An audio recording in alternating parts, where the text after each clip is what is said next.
நாளும் உனை மறவாத இனிதான வரம் வேண்டும். உறவாலும் உடல் உயிராலும் பிரியாத வரம் வேண்டும்.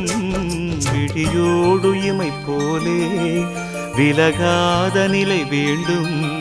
இணையான இளமானே துணையான இளமானே, இணையான இளமானே துணையான இளமானே.